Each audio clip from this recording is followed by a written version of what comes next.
この東北の山形の我々のものづくりというのは、昭和10年、1935年に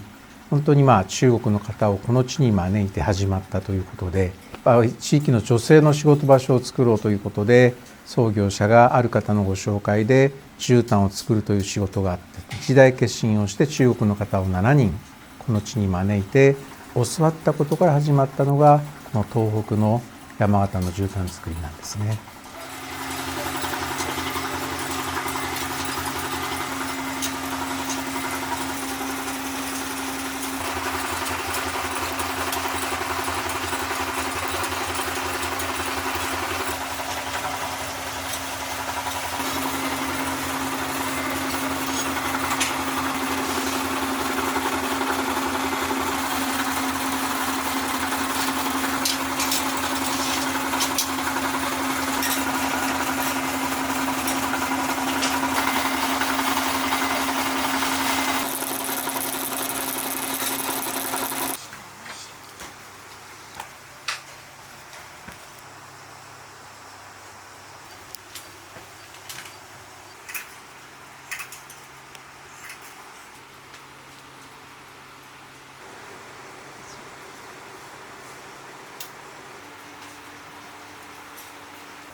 ここの会社で作っていますのは手作りの絨毯なんですね。ハンドメイド。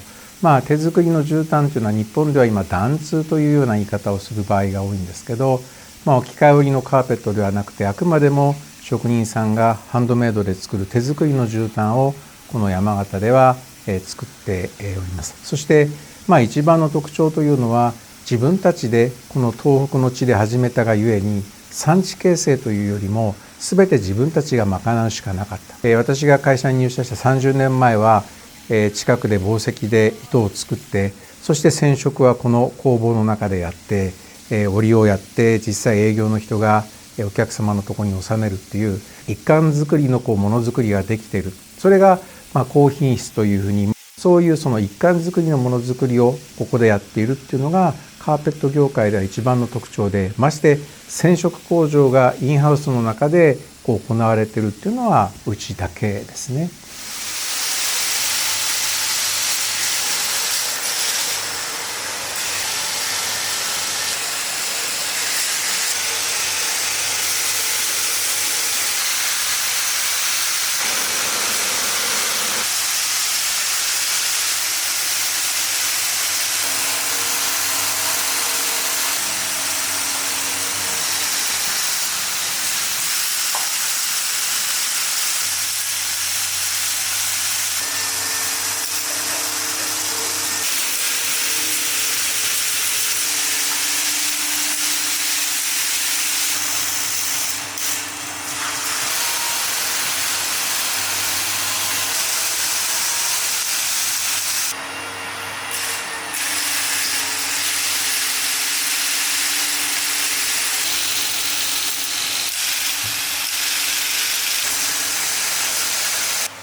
大体採用の時には本当にものづくりが好きな方々が本当に遠くは九州の方から移住してきてここにアパートを借りて今職人さんとして頑張ってますけど、やっぱりものづくりが好きな人たちが集まってきてるんですね。私はこういうものづくりをやっている立場として一番の醍醐味は、職人さんたちが大事にして作った心を込めて作った製品がお客様のところに行くとまた